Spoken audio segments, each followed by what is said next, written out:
So a slight update from the Nintendo side of things. They have started shipping consoles over to the US. 1.1 million Switch consoles so far. And counting, as far as I understand it. Most of these consoles are coming from Vietnam, in order to avoid the tariffs that are currently placed against China. There's also some rumors that Nintendo might be selling these consoles at a loss.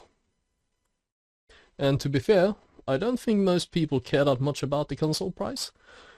Sure, it's expensive, but the more important price is the games, because you buy the console once and then you want to bet as many games as possible, right?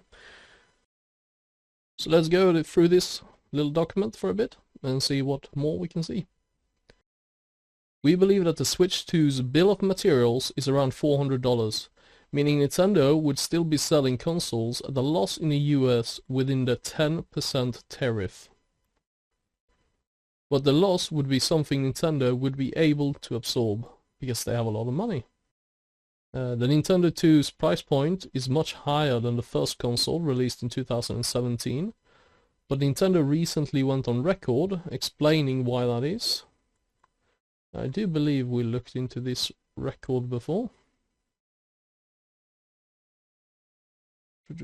Yeah, so in short, they're blaming inflation, and they're also thinking that it's a decent pricing point for their new console. Let's head back. There is a possibility that they're facing the Vietnamese tariff, and it might go as high as to $50 or $100 extra. So instead of costing $500 or $450, it might go all the way up to $600 or $500 for the cheaper version. And due to all these tariff changes, it's kind of making it hard for them to actually send these over. Now, having looked through that, we also have a small update on Zelda game.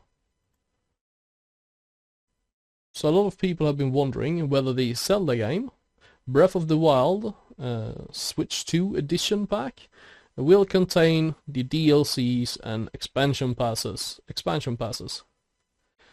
And a reply from the Nintendo Store customer representatives confirmed that the Nintendo Switch 2 edition of the game do not contain the expansion pass content. So if you want to play the expansion pass content, you'll have to purchase it separately. And this probably doesn't come to as any surprise for any of us, considering how greedy this company appears to be.